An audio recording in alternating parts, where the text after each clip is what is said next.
Fetty Wap, he is Fetty Wap. He is the dude that you love, and he's oh so sweet.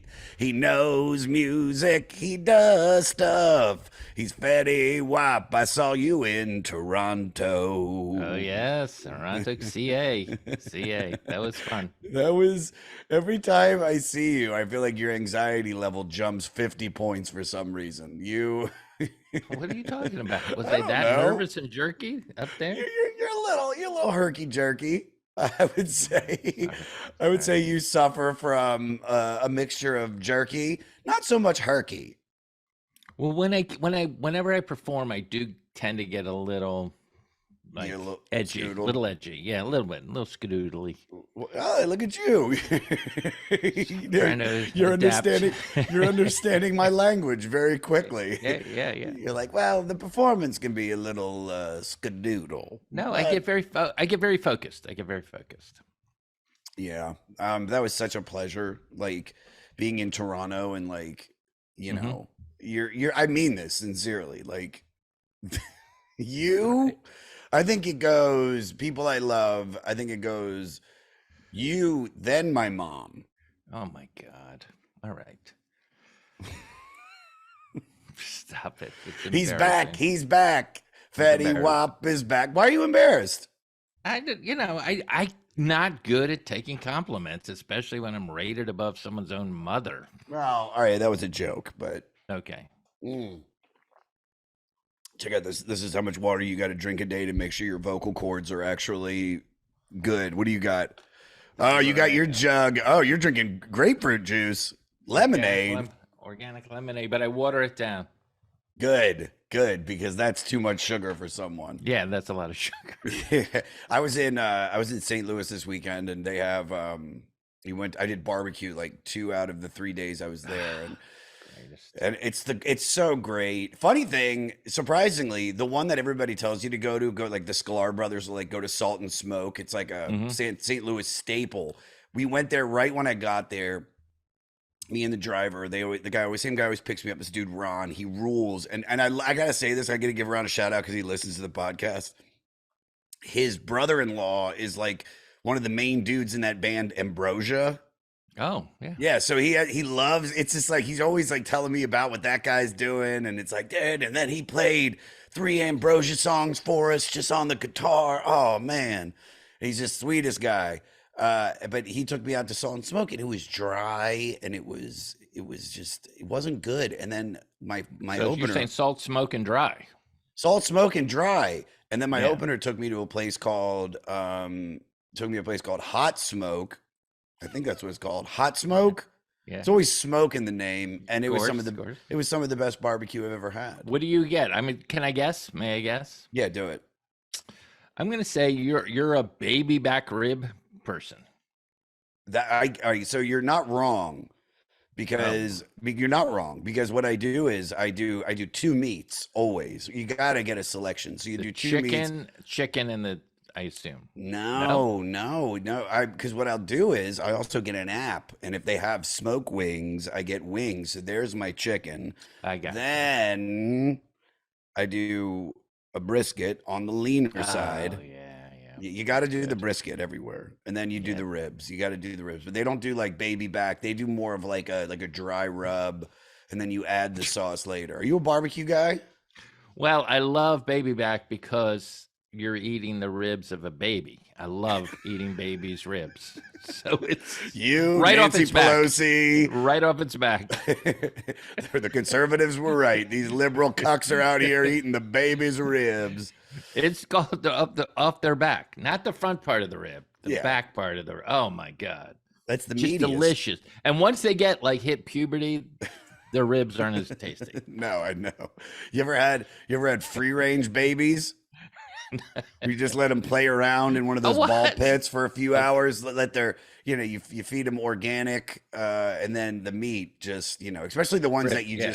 especially the ones that you just don't let ever out of the cage. Right. Right. Oh, I see. I see. Yeah, so they're like So they're the Wagyu babies. so I got it. So not free range, just Caged. Yeah, but children. Yeah. you don't let it Caged baby. move. So it's still got baby strength up until like, I got it. year two. Jesus. Okay. You took it there, dude. I didn't. We should probably. Yeah, I like. You took it there. But I also like that the ribs are the only, or any of that is really the only meat where you describe how good it is by how easily it falls off the bone. True. Right? True. Everyone does like, oh, you don't even have to. Okay. Are you a crock pot guy? No, I don't really cook. I cook maybe a grilled cheese sandwich once in a while. That's cooking for me. I mean, that's a meal. That's a meal that people It's eat. amazing. Yeah. Yeah, it's a meal that people eat. Most people that eat Turn it over. are the babies we're talking about. Okay. You're like, I have the same diet as a fourth grader. I do. I actually Lunchables. Yeah. I actually do have very unsophisticated taste buds. So in food, but not in music. Though. not in music, but in food. Oh my God. I am like, yeah, I would eat Halloween candy all year long. Like I love like regular kids' food, hot dogs, any of that stuff. Yeah, so do I, but I just hardly ever eat it though. I break down. So I was in New Orleans yesterday. I was in New Orleans. Nick from the goddamn Comedy Jam, the drummer, got married. Him and his wife. Oh, okay. So sad too because he got COVID on Friday, and they had all this cool stuff planned. Well, I say cool, but it was literally just this them drinking at different things. It was like, we're going to Preservation Hall, we're going to drink there, and then we're going to go here and drink there. And then, we're having a drinking contest thing on the Saturday, and then we get married on Sunday. And on Friday, he came down with it because we were in Vegas doing Skankfest. Shocking that he would get COVID or you'd get an infectious disease at something called Skankfest. But he did, and he was really sick. And then he got like, I guess the stuff that like Donald Trump got, and it made him feel good. But they did the wedding on Sunday. But I was in St. Louis all weekend, like we were talking about, and then I flew in Sunday morning. My flight was at 6 a.m., so I'm up at like 4:30. Fly to New Orleans, get there at 10, and I just started eating. I mean, immediately. I had beignets. I had about 6 beignets, and then I ordered some to go, 2 coffees. Then I walked and had sandwiches with Steve Byrne and his wife at this famous St. Louis place. Not St. Louis, this famous New Orleans place. Then as we're walking back, we stopped by Mother's, and I picked up some jambalaya and a po' boy. Then I napped for 20 minutes, woke up, ate the jambalaya and the po' boy, took a shower, went to the wedding, ate gumbo, etouffee, everything, and then finished the night by eating the rest of the beignets, and then I woke up and yeah, man. Jesus. Well, this is going to sound dirty, but you know me, I don't work blue at all. You know me for years. Mm-hmm. But I love my food wet. So like gumbo is something I love. Obviously ribs with the barbecue sauce I love. The hot dog. Or let me give you an example. Arby's roast beef, I love with the roast beef sauce and the horsey sauce, wet. Everything's got to be like juicy and wet. That's the dirtiest thing that's ever come out of your mouth. I know. Right? I try not to, but it is true. That is a true thing. You love your food wet, your sex. Your sex dry, wet. dry, just very dry. It's weird. I just start a fire down there. I think I like juicy food too, but I love it. Yeah, I'm not a sauce like guy. Even like for example, that grilled cheese sandwich I was talking about. Like again, crunchy, gooey. Exactly. You get me. What kind of cheese are you using? Oh, the best American. We're number 1. USA. Kraft singles. If I can, yeah. Really? Yeah, multiple. You never do like a Gouda or like you don't switch it up, huh? Here's my favorite cheese though. Even though I love American cheese, my favorite cheese is cream cheese. That whoever invented that, come on. I think somebody in Philly. I think somebody in Philly. Yeah, and my favorite way to get it is like when you're at a deli and there's like a bowl of it. You know what I mean? Not like a little box or a little tub. It's just in a huge bowl behind the counter. Have you seen that? Do you know? Yes, I have. And I don't know if you've been to Canner's with us before. And yes. I have argued with the management of Canner's over how much cream cheese they waste on each person. They literally take like a slab of it, throw it on this little like cup thing, It's more than enough for not just one bagel. me, You could not you for me, for a not for me. dozen bagels. Not for me. I love it. I'm a heavy cream cheese guy, and I just like the taste of it. I'll eat it anyway. Doesn't matter. Let's get on to this band, right? All right. You don't like the Velvet Underground. No. I'm ignorant of the Velvet Underground. What does that mean? Tell you exactly. That means I'm not knowledgeable. No, I mean like I'm like a pop music guy. Like I don't mean pop music as a form. I mean popular music as music that you hear on the radio. So I'd never heard of the Velvet Underground until Lou Reed had that song "Walk on the Wild Side" years later, and then it was like, oh, he had this other band. Like I don't care about experimental avant-garde rock that no one buys. That's very influential. Like I'm listening to Jimi Hendrix Experience. I'm listening to, Edison Lighthouse. I'm listening to Beatles. Like that's what I'm digesting. So when you brought this up to me, and I know I pushed back. Was there pushback? Is that how you describe it? It felt a little pushbacky, but not a complete rejection. You're an honest soul with kind eyes, which means that the first thing you said was, "Hey, man, I don't really know the band that well, but if you give me some time, I'll listen to it. And because I love you, I don't know if you even said that, but like you were just because we're boys, because we're friends, I'll do it." And 100%. And then this is so everybody knows. I tried to get him to record this last week, and you said I need more time with it, which means that you really listened to this and you really absorbed it. Well, obviously they're a famous band. Like I'm like, what is this all about? So I tried to read, listen. There's numerous documentaries I watched. I just immersed myself in the underground they call Velvet. What did you learn from that journey? Good question. I learned a lot. I learned I learned this is their second album. Yes. B, I learned a lot about Lou Reed in particular. By the way, he's Jewish, and his dad or his granddad, there was a lot of de-Jewing of names in the 20th century to sort of fit into mainstream Goyim cultures, we used to call it. Mm-hmm. So that his real name is Rabinowitz. Really? But they were like, you're never going to get a job as Rabinowitz. Let's just make it the Reeds. And then they move out to Long Island, in Freeport. He grows up, and he went to college. He went to Syracuse. By the way, first started doing heroin at Syracuse, at University of Syracuse. That's what it's known for. Yeah, that's what it's known for. The Orange Man? They're known for the basketball team and their heroin use. Oh my God. So is that Jim Boeheim is known for shooting up? Yeah. He joined a fraternity, Lambda junkie. Right. So so he started writing music in college. There's crazy comedy connections to this.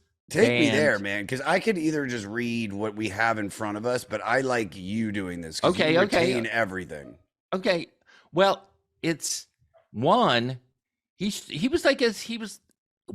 think he was a good singer. That's amazing to me, because he is kind of a Dylan-esque talky singer guy, right? You're a vocalist. What do you think of his vocals? Lou Reed, just in general. You know what it reminds me of? Every time I listen to Velvet Underground, it reminds me of the group The National.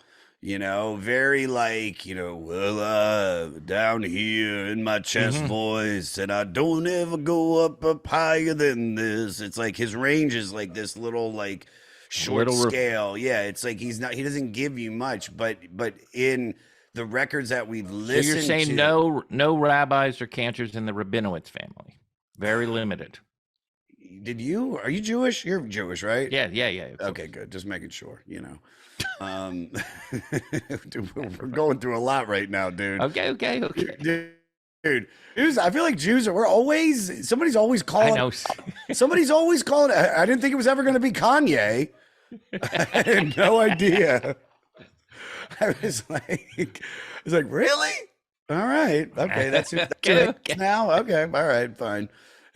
Hitler, Right, Kanye, right. Who would you thought? Yeah, right. David Duke.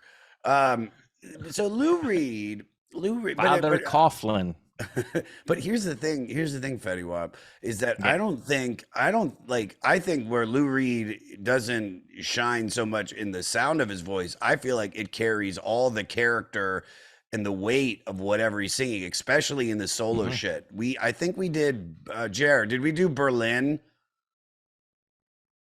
Yeah, we did Berlin. Yeah, so we did Berlin. That was the other record. Yeah, so we did That was a good Berlin. solo. Have you ever listened to that? No. It's just a heavy record about like prostitutes, and it's a whole Right. story. Yeah, it's like a whole. I think it's. I'm gonna fuck it up, but we did it maybe like 4 or 5 months ago, and it was just like it was like a whole album about like this, like a hooker or something. Well, he Fans was out there. he's definitely into street culture, lower Manhattan street culture. I mean, that's his Yeah. bread and butter, no question about it.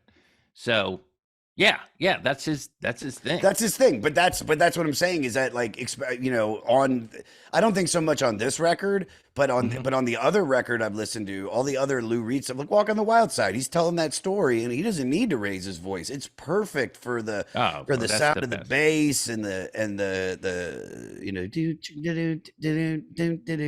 yeah, it rules. He says colored girls in that song. Is that still okay? Yeah, but don't forget, Elvis Costello said the N word in one of his most popular songs. Like, oh, he hit it with the R ending. I was like, Jesus, Right. Jesus Right. Christ, Elvis. And then 10 years later, she. I'm very indifferent about the Velvet Underground, but I understand because I've always read that, there's okay. like this.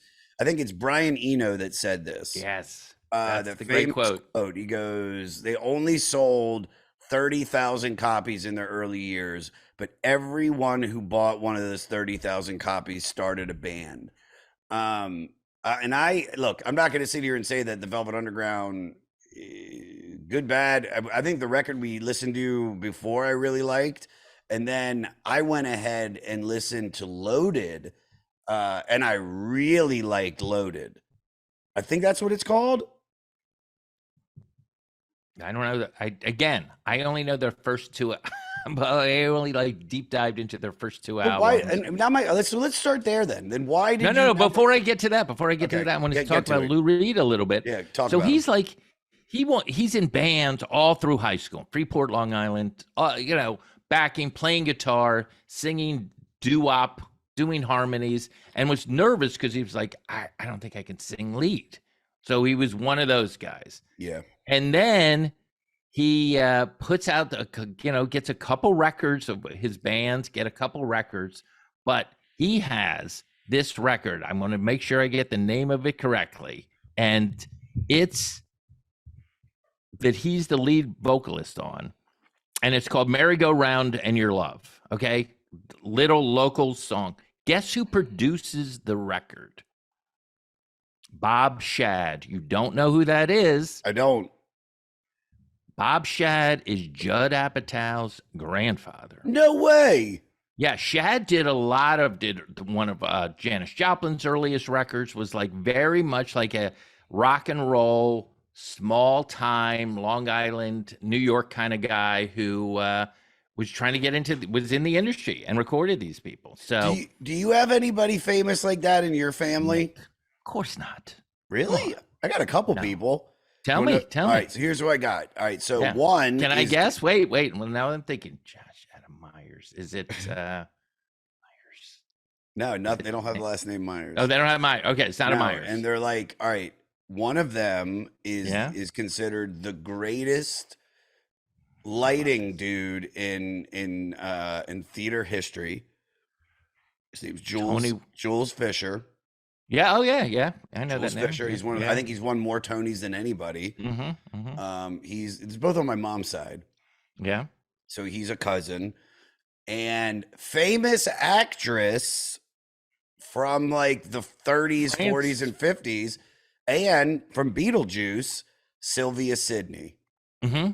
Yeah. Sylvia Wow. Sidney, the old lady in Beetlejuice with her Yeah. neck Yeah. sliced open. Mm-hmm. That's my cousin. Yeah. She worked. She was a studio player, right? Yeah, she was. And I don't know how. It's I don't know if it's through marriage or what, but I'm pretty sure Okay. Sylvia Sidney is like blood because all like my great aunts and all my mom's sisters look like her. All They're all right. like Again. they're all like little Jewish, like like my Aunt Faye looks exactly like her. Like hello. But it's interesting. No, I don't have, and there was no show business in my family at all. In fact, both my parents were not encouraging. Let me put it that way. What did they want you to do?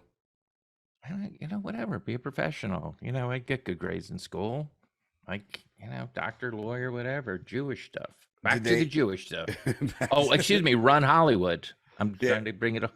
And that was why you chose to get into Hollywood. You were like, that's the door. That's the door. The Jews do this thing. So, by the way, this is, again, I don't want to get too deep. There was a book out in the 70s called Empire of Their Own. It was a history of Hollywood. The subtitle was Empire of Their Own, How the Jews Created Hollywood. That was the name of the book. That was the book. And it was a huge bestseller. Well, I heard we got into Hollywood because that was the only job we could get. It was one. It's not the only, but it was definitely open because it was considered a low class kind of thing. And all of those guys were like, "Oh, I'm a tailor. I sell gloves. I'm a furrier." Like, and then they're like, "Oh, I'll open a Nickelodeon." And next thing you know, Kanye West is mad at me. Next thing you know, there's some like anti-Semitic hate group that I guess hung a Yeah. banner in Los Angeles, and they're called like the Goyim Collective or something. Oh, really? Okay. Yeah, and I'm just like, why would you call yourself like the Goyim? Hey, that's cute. So anyway, I just thought it yeah. was an interesting thing, but that's not the only comedy connection to this. What's the other one? The other comedy connection is the label that the Velvet Underground signed to is Verve. Are you familiar? Have you heard of that label? No, it's a big one. Tell me more.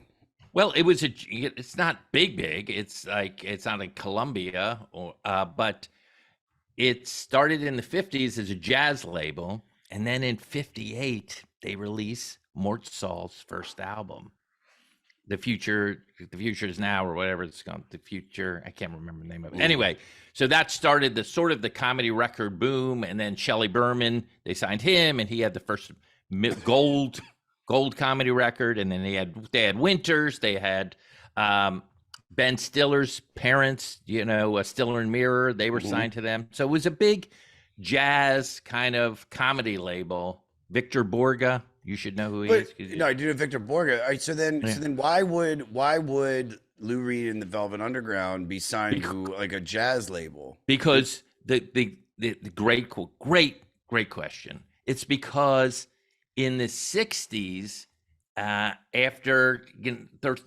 they're jazz, and now rock and roll's exploding, right?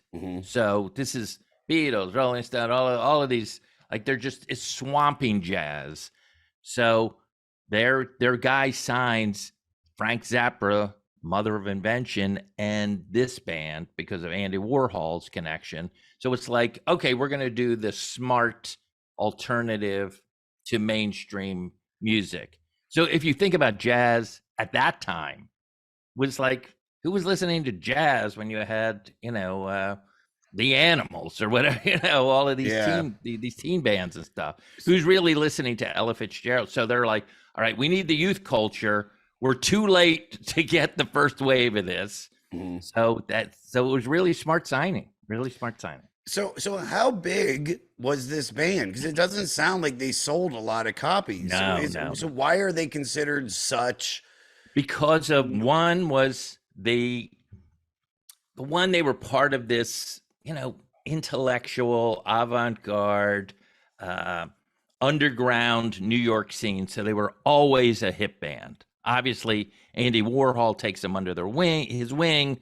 Andy Warhol has the most street cred of any modern, obviously, artist. And they start doing these shows with movies projected behind them, and people are just losing their mind on it. And they also have in the band this guy called John Cale, Yeah. who is from, a Welsh guy, and he plays the viola. He's a classically trained musician. He can play piano. He can play bass. So they have like musicianship so it's very droney kind of. We're all getting high watching these movies or watching, one of Andy Warhol's movies. Let me give you an example is Empire. I don't know if you've seen it. Nothing to do with that. What? I haven't seen it. I honestly only know Andy Warhol from the art.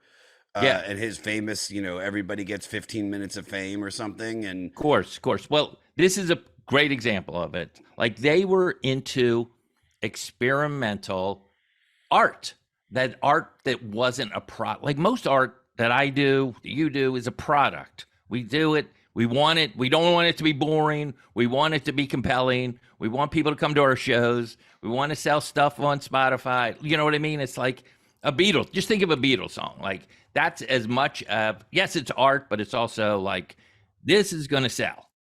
And so those guys specifically were like, we're doing things that we're going to lean into boredom. So this movie called Empire is just a shot of the top of the Empire State Building. That's for like 8 hours. That's an Andy Warhol film. So you get into it, then you're mad, then you're upset, and then you're like, what? I got ripped off, and now you're like, oh, now it's like a meditative thing. So that's kind of the world that this band kind of came from. This very avant-garde world. This very avant-garde world. Go ahead. But my then question is, how did Andy Warhol become famous then?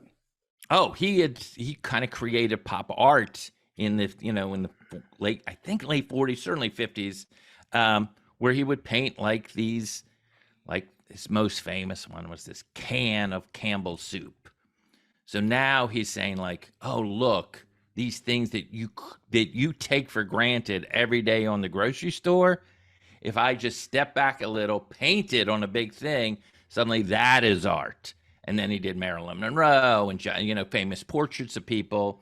And he, the art world, who knows, why this was popular. But he's kind of, I think he's known for creating, or one of the creators of modern pop art is what they called it. So there's no Banksy without him. Banksy's a street artist, so that's a little different thing. But yes, it was, as opposed to like, oh, a great painter is someone who paints a portrait, and then they got the Impressionists, and then they got the Cubists, and then Andy Warhol was saying like, oh, look, Elvis is the art.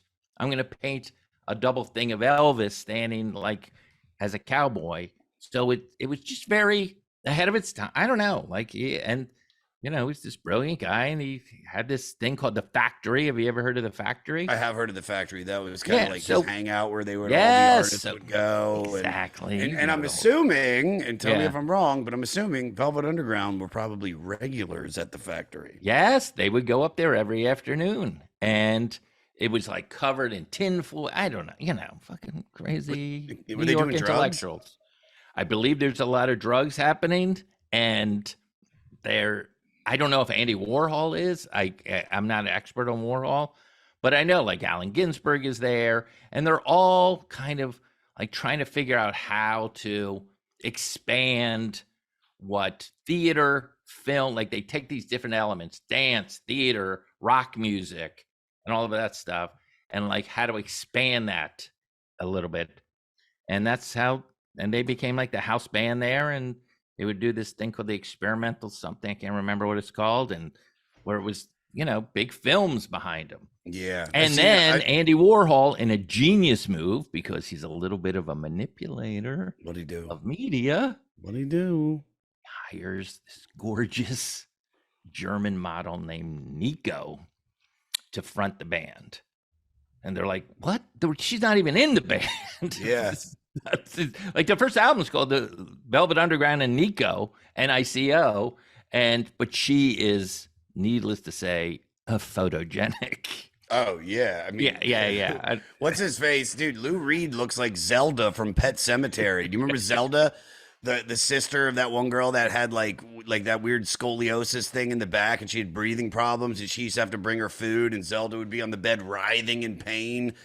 And you don't remember this? I don't remember this. Oh my God! Pull up. No, I love it. Pull up a picture, Jeremiah. Pull up a picture of Lou Reed, and then pull up a picture of Zelda from Pet Sematary, the 1989 one, not the other one, because they remade it for some reason. All right. Okay, let me take a look. Zelda. Yeah. We'll cut, and Peter, when you're editing, just cut to where he's got the picture already up. Let him find this, and then we'll comment. What'd you say from Zelda? From what? Pet Sematary. Oh, nice. I'm pulling up the Wikipedia because you're right. So then the first record that we did. All right, so here we'll pick it up after you pull the pictures up. Just don't. It's interesting. Yeah. Because we'll jump right from there. So So we want everybody to believe that our pull-ups are very quick. Little do they know they take many minutes. Many minutes. His face. Yes, you're not wrong about this. I just want to right now lay in bed with Lekka. There you go. Here we go. So there's Lou Reed.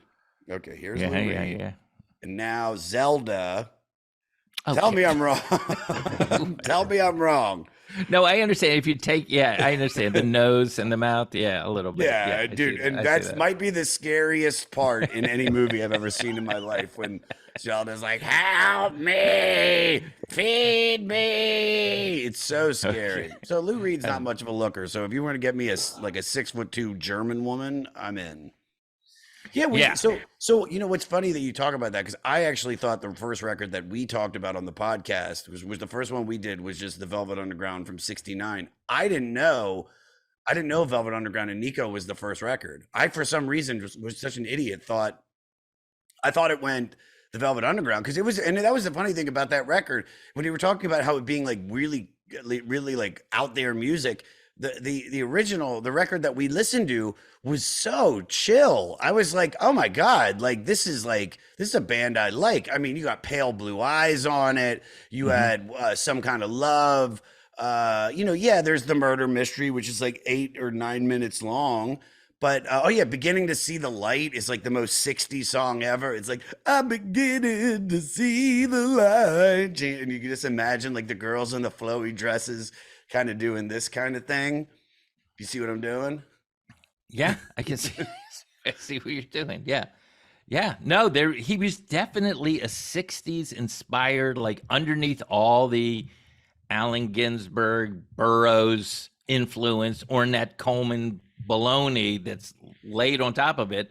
He was like he used to write like these songs, these very catchy songs. He worked for Pickwick. I don't know if you know this label, but they would do fake albums of popular songs. So if like surf music was popular, they put out like kind of sounded like surf music or stuff like that. So he was very good at picking up that kind of thing. This is of course Lou Rabinowitz. I'm gonna start calling him Louis Rabinowitz. So the band is made up for this record of Lou Reed on vocals, guitar, rhythm guitar, and piano. We have John Cale, the genius, like you said, the electric viola, the Vox Continental organ, the bass guitar, and medical sound effects. Sterling Morrison on guitar, bass guitar, vocals, and medical sound effects, and Maureen Tucker. Oh yes, one of the first rock female drummers, maybe the first. Can you think of any before her? This is 1965. I can. There was I'm not talking about a bass player. I'm not talking about Carol. No. I'm John Bonham. He was trans. Oh, I see what you're going. No, I mean, Karen Carpenter played drums on some of those early Carpenter songs. So yeah, but I won't even call it. She played like Ringo played, like Barely Hit. You know what I mean? Was Attack Ringo? He has COVID. Okay. Does he really? Yeah. I was going to go see him, but he canceled. He canceled. Wait, hold on. Whoa. You're friends with Ringo? No, I'm not friends with Ringo, but he is my favorite Beatle. Another episode for another time. But I'm. Are you going to go see him in concert? I had never seen him in concert, so I was going to go to something called the Greek Theater, I've which heard of that. is yeah, and he had to cancel because of COVID. Oh, that's a bummer. That's all right. That's the home of one of my favorite live albums of all time. Can you guess? Yes, is it Jimmy Page and the Black Crowes? Nope. Oh, okay. At the Greek. Oh, yes. Neil Diamond. Hot August Nights, baby. Yeah, that's a great one. When, Shallow, I know your name. doesn't doesn't Henry Winkler come out on that? Oh yeah, At the end or something? Yeah, the Fonz. everybody's there. That album, all the most important Jews in Hollywood were at Neil Diamond, Hot August Right. Nights. He's Right. the big bummer. I talk about it all the time on the podcast. If there was any, because I go to concerts all the time now. I think actually the night that I saw you, I had just come back from the Killers Yep. concert. Yep. And God's honest truth, man. It's like if there was anybody that I could see live, Neil Diamond. I would love to peak. see Neil, but he's got Parkinson's, so he's not going to tour anymore. Oy, oy, oy. How would you describe Lou Reed's singing style? Again, I would describe him as someone who thank God Bob Dylan hits in 62. Thank God that suddenly you're like, oh, there's a way to sort of interpret, because Lou Reed is definitely a Dylan-esque. He's all about the lyrics. His songs are stories. This is something to an ex-girlfriend from middle school. One of the songs on this album is John Cale just talks over the whole thing. So it's this sort of talk singy thing. I think it's really effective. I think what you said earlier hit the nail. Good. Yeah, Good. was that he's very evocative and the emotion comes through. Do you agree with that? Oh, evocative supreme, emotion supreme. I just think he's cool. You know, Chalupa Supreme is what I'm getting Chalupa, after this. Gordita Supreme. The Supreme. That means the sour cream. Diana Ross and the Supremes. the new hip hop street clothing Supreme that the kids wear. Train Love Supreme. Isn't that? Cool all over the world and join in. Start a love supreme. Love Okay, supreme. All right. Here, I got some of these great questions that Yeah, no, this is fun. All right, cool. This is fun. I really enjoy. Thank you, by the way, for asking me to do this because. There's no other person that I could think of. How about a fan after fans? Mark Maron, and then you were the second one. Yeah, well, yeah. This would be right up. Yeah, dude. Yeah. Here's the thing: is that he probably would do it if I still lived in L.A. But he doesn't do Zooms anymore. Oh, okay. He's like, and I was like, who does do Zooms? Federman. Federman is in his COVID castle, just locked from the world. just listening to Ringo Starr's. Got the drums behind me. Yeah, you're a musician's musician. Yeah. So here's a good question that somebody wrote for me. Reed wasn't one to mince words about the sex and drug cultures that were going on at the time. Do you think there was some shock value motivation behind it, like a la Howard Stern, or was this the subject matter that got Reed's creative juices flowing in a way that nothing else could? I think it's. By the way, before we go any further, great question.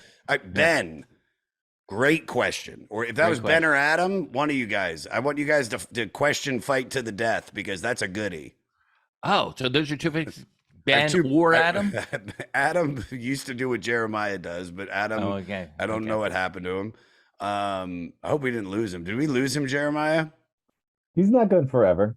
He's around. He's working on a sports betting network. I don't know if that makes you feel better. No, okay. He was so good. He's colorful. He's kind of chunky. You know what I mean? He's really easy. Up, somebody's in that other room. Jeremiah, light just went on. I was going to relay your warm wishes until you went to chunky, but that's fine. Hey, hey, listen. There's nothing wrong with chunky. I didn't say fat. I said chunky. There's a big difference. Big difference. But yeah, so Adam is like he's the man. Adam's a man, and then Ben, I've never met.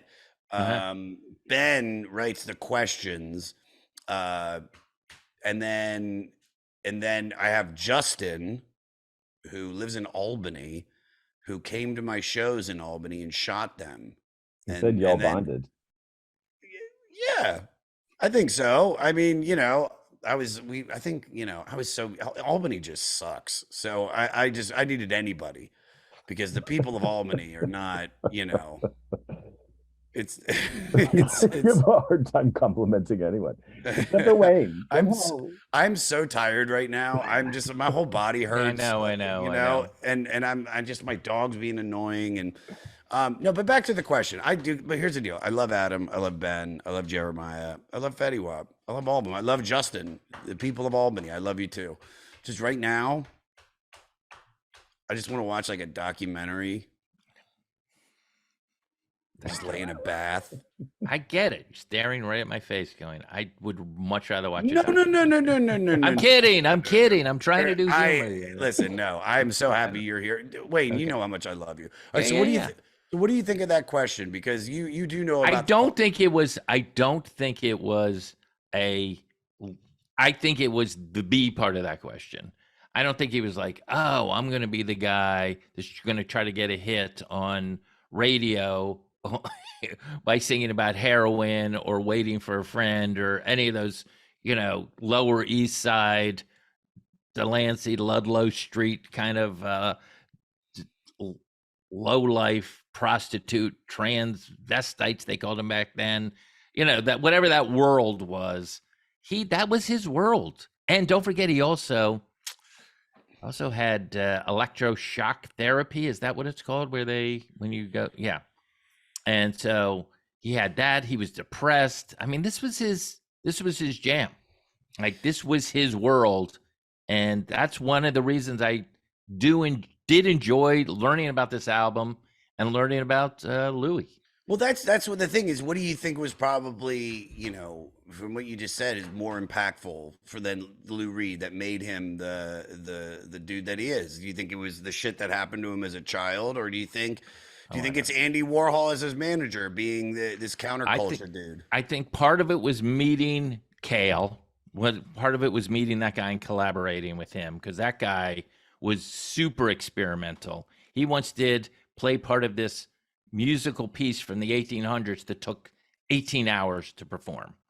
And so he was that kind of thing where they're just like pushing the boundaries of what's acceptable, what even is, to get what we're doing as performers.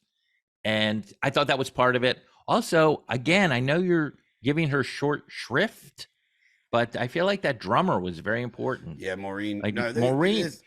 Did you ever see footage of her, the way she played the drums?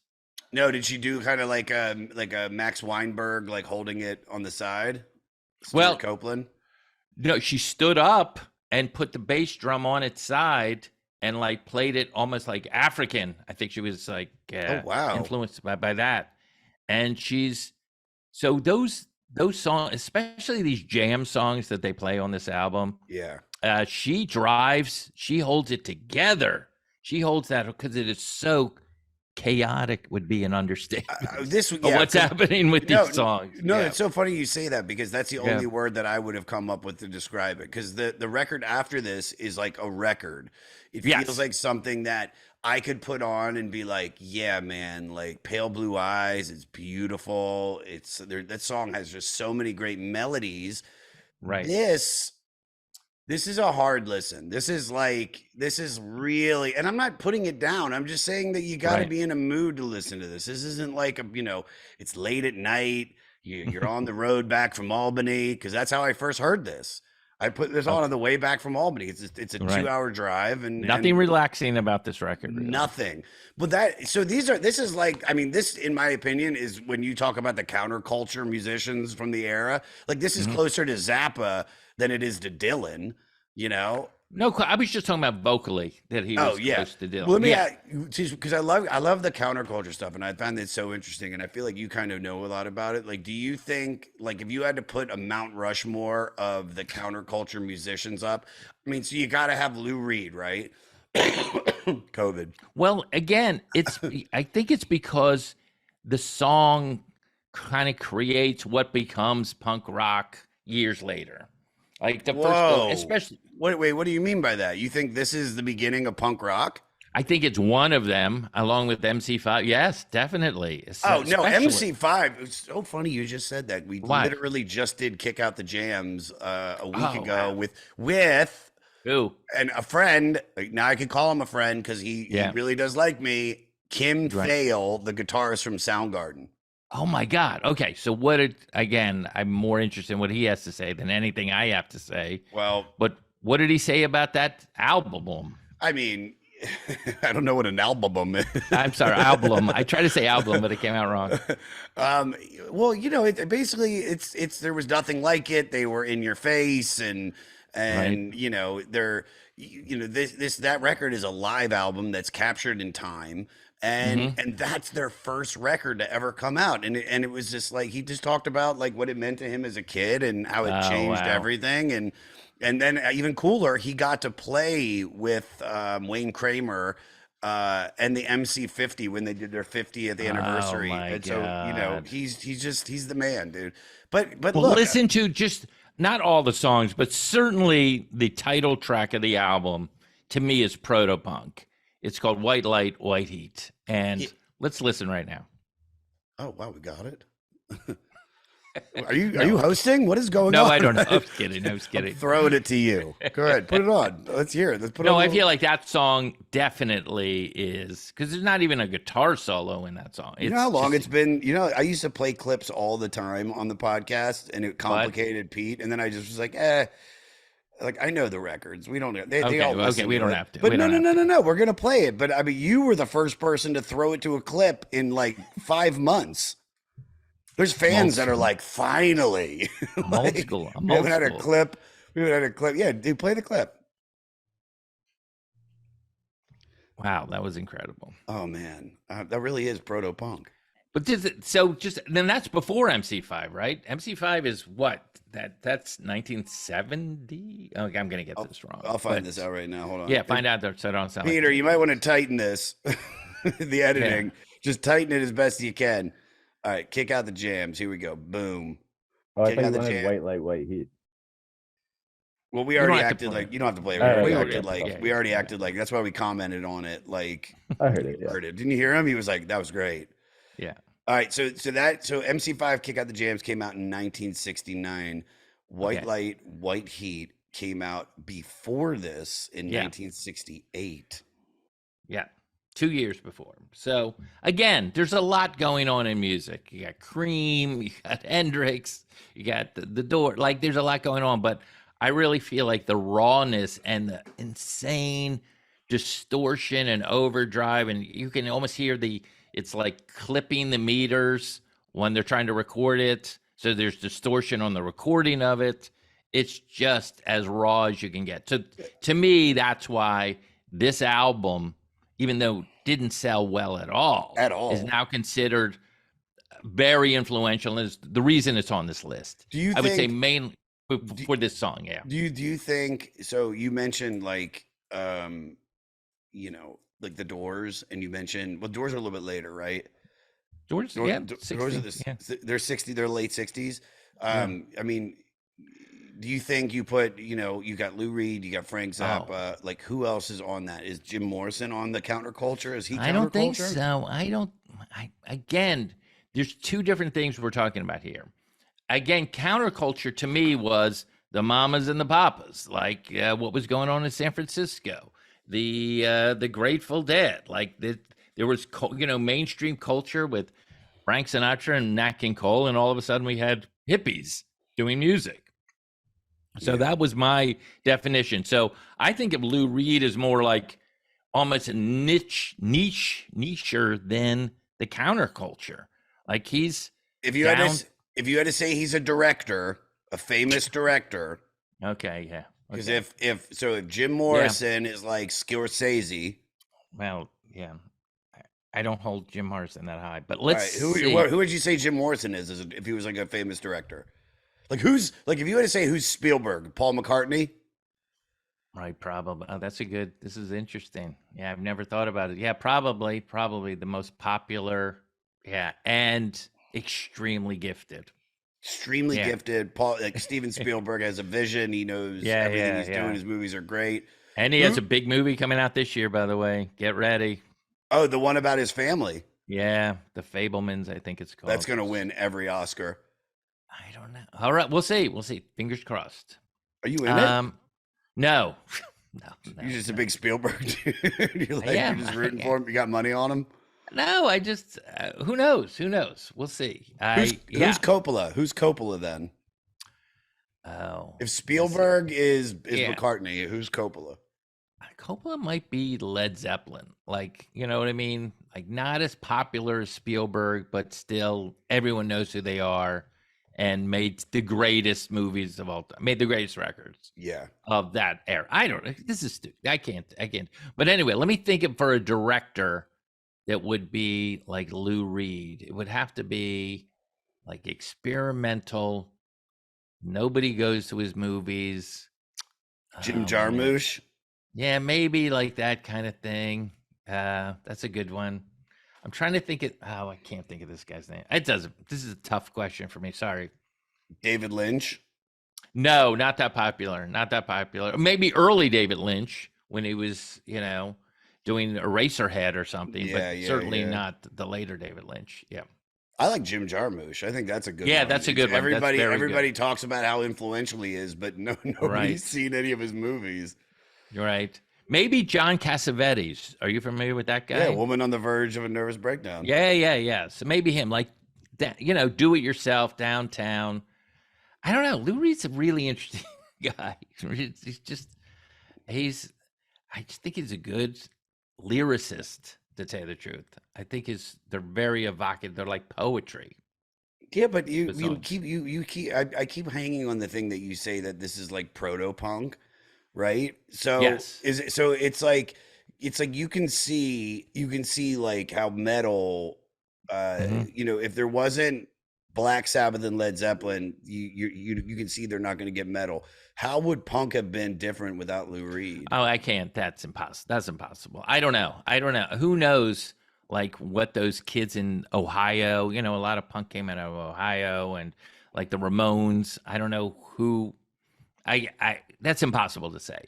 I'm just saying. I feel like when I hear that song, I see the Ramones. I see the New York Dolls. I see all of those bands like rocking in that style. Like this is in your face, short song. Like that song is not long, and then this song's 17 minutes long. This album's 40 minutes. There's 6 songs in this album. Yeah, it's 40 minutes. It's 40 minutes long. Do you think that it was too long, or do you think it was just right, or do you think it would have benefited if it was shorter? No, I like it. I like the sound. I mean, the big showcase number on this is not the title track, which is what I like. It's something called Sister Ray, which is this. Yeah. I mean, what is this? 17-minute song or something like that. Yeah. That closes out side. Yes. 2. That's the end. Side 2. That's the last of it. Yeah. So it is it's a jam. It's a jam, and again, you have this extremely creative guy, John Cale. I keep going back to him, which because he's playing the viola, but he's also he plays the organ on that song, and he has this droney sound that he makes with it. So again, these aren't pop songs. These are songs like for intellectual rock fans. Oh, for sure. For sure, right? Yeah, no, without a doubt. I'm trying to think of like, the difference between this record and then the record we did after this, their follow-up record. Well, there's something you're leaving out that's very important. Hit me. John Cale gets kicked out of the band. So What? he's no longer in this. So now it's mainly Lou Reed's vision. It's now he's not sharing it with anyone. So is Cale the out there guy then? Yes, Cale's very out there, and then he ends up producing Patti Smith's album. There's somebody other famous album he did. Maybe he did. Did he produce the Stooges? So anyway, he's like really, he gets kicked out of the band. So I'm going by this record, not Velvet Underground and Nico, just this record and the next record. Yeah. Can you think of like another album or duo of albums where they sound so vastly different from one to the next, or like a debut album to a second album. Well, yeah. Well, no. Well, going back to Led Zeppelin. I remember this is yes, he did produce the Stooges. Sorry, I just looked it up. Good. So again, so now Cale is like and at the vanguard of this world. Just incredible musician, that guy. Yes, I would say the difference between Led Zeppelin 2 and Led Zeppelin 3, where it was mainly acoustic, with the exception of like the Immigrant Song and one other song. So it was like I remember the fans were furious at them. They're like, "What? I didn't buy a Donovan album. I wanted to hear I want to hear more Whole Lotta Love." And they're like, "No, we're not doing that." But wasn't Led Zeppelin 4? That was like a full-on rock record. Yes, yeah. Then they were like, "Okay, we'll give you back, some Black yeah. Dog." No, I mean they always had. Look, Zeppelin was always light and shade, acoustic, and look at their biggest hit, "Stairway." Like that's a perfect example. It starts out like, "What is this? Is this a trip in a forest?" And then at the end, they're rocking the hell out of it. I was doing Mohegan Sun out in Connecticut. Yes. Mm-hmm. 2 weeks ago, they have that amphitheater there. And on the second night that I was there, that band Greta Van Fleet performed, which is like a full-on ripoff of Led Zeppelin, like without a doubt, 100%.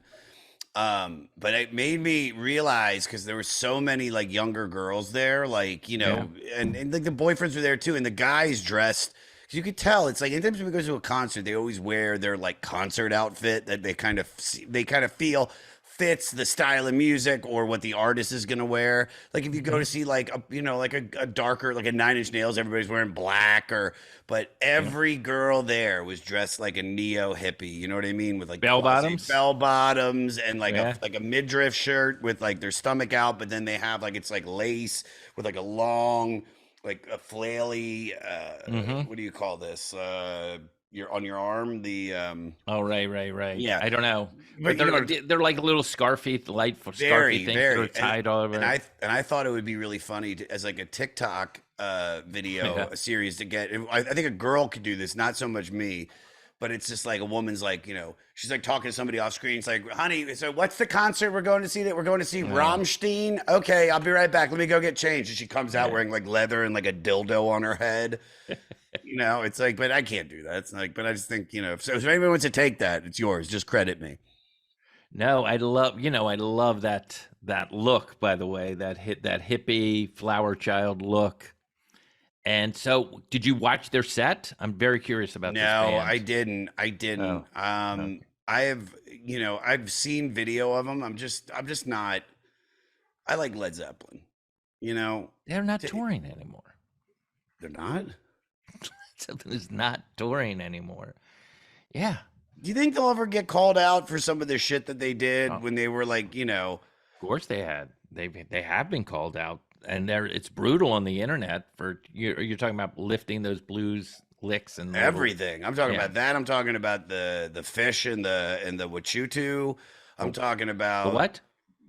Like I read Metal of the Gods or whatever, and it's like it's like a book about Led Zeppelin and their touring. And like, they had the Seattle, it's called the Seattle incident, where I think they were like, their fans the girls will let them do anything. And I think they stuck like a fish inside of a woman. Yeah, the shark incident. Yeah. Yeah.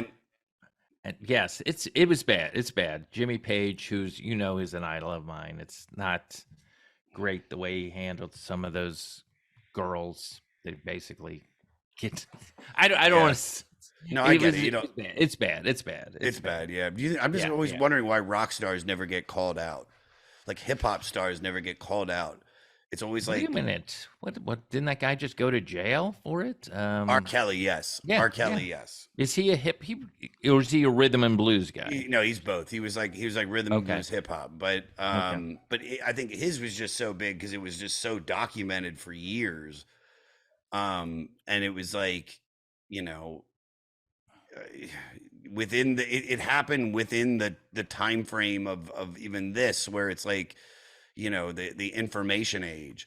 Like all that stuff happened before. It's like I remember they asked Pete Rose, they were like, "When were you dating like a girl in her teens when you were like 40?" And he was like, "It was the '60s." Like he just blamed it on the time, and you're like, "Oh, I guess that's the." Well, there's back to Ringo Starr. One of his big hits is a song called "You're 16, You're Beautiful in Your Mind," right? Yeah. So it's and he was whatever. He was in his 30s when he sang that. By the way, that song was written by the two brothers who wrote all the Mary Poppins songs, like Chim Chinery and Oh wow. Supercalifragilistic. Yeah, all those guys wrote that song. Those are great. Those are great. All right, let's. We're rapping. Yeah, I think we wrap this up. Okay. But let's. I feel like I got some good questions I want to ask you about. Yeah, this. let's do it. Let me see. Hey, Peter, just tighten this up a little bit. This part right here. I don't know. Sure, we went an early age center path and achieved it. Reed once said. But there was another band of the year that could do. So we found this quote about this record, and Reed said, "No one in the world can touch what we did on this album." Now, obviously other bands had more success, but was there another band of the era that could do what Velvet Underground did on this record and not have it been career suicide? Again, I can't really speculate. I don't think this album was career suicide for them, and I don't think it would have been for someone else. It was just not many people bought it, and for obvious reasons. It's a very harsh album to listen to, although some people, people love, like I said, people love it. But I do like the title track off of that, and I do find it an interesting, photograph of a certain time of what was going on in New York. And then when you see the punk explosion that happens in the next decade, you're like, oh, okay. This was one of the roots of it, not the complete cause. And so that's why this album is elevated. No question. Yeah. No question. Yeah. All right, let's do do we have any Patreon questions? All right, here we got a Patreon question. This is from Big Jim 72. So David Bowie's huge fan of Reed, covered White Light, White Heat regularly. What other songs would you have seen to be a good fit for Ziggy Stardust himself to cover from the Lou Reed catalog that you know? Well, I mean, I would have loved to have him do Waiting on a Friend, I think is the name of it. And then also, I think he would have killed Walk on the Wild Side. I think it was too big a hit for Lou Reed for him to cover it. Yeah. But God, could you imagine him doing that song, especially because he embraced the cross-dressing and the gender bending, as we used to call it, part of it. I mean, come on. I mean, it would have been awesome. That really would have been awesome. Did you see that David Bowie documentary? Sure did. Saw it in the movie theater in Toronto. And I was a little underwhelmed.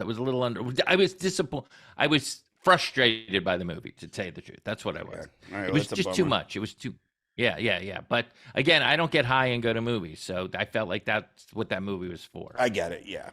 But I would have loved to just seen the concert footage of David Bowie. Like that. Yeah, that's all you need to see. Yeah. All right, here we go. Final questions. Yes. Who is this from? This is the ones we ask everybody.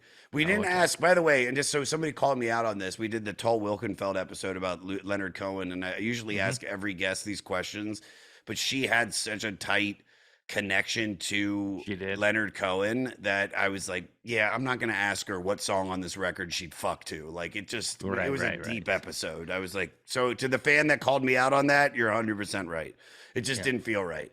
All right, but I'll ask you this. First song or first question, take it again.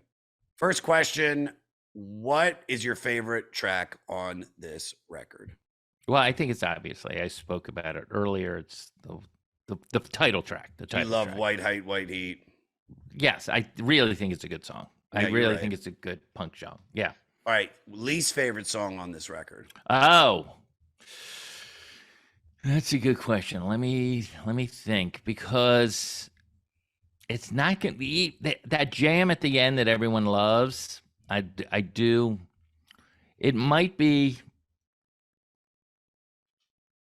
I don't. I maybe Lady Godiva's Operation. I know that's about maybe a trans person getting some stuff done. You get canceled because you say you didn't like I the know song. Lady Godiva's Operation. Don't worry. I don't know. Thanks for putting me on the spot. I'm and sorry. Well, you're losing the gonna, last 8 fans of my career. Keep going. no, Keep going. I but don't care. You're gonna love the next question. Yes. It's a two-parter. One, Yeah. is this a fuckable album? And two, what song would you pull off to put on your sex playlist? No, I don't real. I mean, maybe The Gift, because that's kind of like a story, and John Cale's like Welsh accent might be sexy to some ladies. That's what I thought. It was a gift. Yeah, you did. Yeah, Yeah. I was like, I think that's a fuckable song. Yeah, and so I would say that. I mean, it's not. This is either a headbanging or you're on heroin and just in the corner staring at your foot. Yeah. That's what I do when I'm on heroin. Yeah, I know. It's my favorite thing to do on heroin. Just look at there's my feet. All right, and last question. It's not even a question, but what would be your elevator pitch to get somebody to listen to this record? Oh, easy. That's easy. I would say, if in any way you liked the aggressive, assaultive music of the Ramones or the Clash, or even what they were doing, like maybe a Blondie or something like that, then this would be a great album to listen to see where that all came from. Yeah, that was perfect. What promote away, buddy? Whatever you got to promote. Oh, well, I am, as you know, because we hung out in Toronto, I'm going to be in season 5 of What We Do in the Shadows. Yep. I can't talk about what I do because I signed an NDA, but I didn't sign an NDA about signing the NDA, so I can talk about the NDA. Thank you. And then that's it. And as you know, I just won my first, probably my last Emmy Award for George Carlin's American Dream. It's on HBO right now, and there's an Emmy in my house. Where is it? It's on the piano, but it's in a box. It's in the Emmy box. There's a box you can get that's like, because it's just too gold and shiny. I can't have it on there. But You anyone love wants it? to open anyone wants to, what's in the box? What's in the box? What's in the box? Do you love it? Do you love looking at it? Did you take it No, out and no, hold I it? don't. I don't at all. I mean, I loved getting it. That was super crazy exciting. Did you for have a number of speech? reasons. No. Kelly Carlin, George Carlin's. It was. I was part of a team of producers. Yeah. So Kelly Carlin, George's daughter, only offspring, made the speech, but it was surreal. The whole thing was. We'll talk about it another time. But so that's the two big things in my life right now, and I think that's it. That's it. And obviously, I have a book called The History of Stand Up from Mark Twain to Dave Chappelle, and I teach a class at USC based on that book. Oh, I love you. God, you're the best. Thank you so much for coming on, brother. Anytime. I You'll love be it. back. Trust me. You know you'll be back.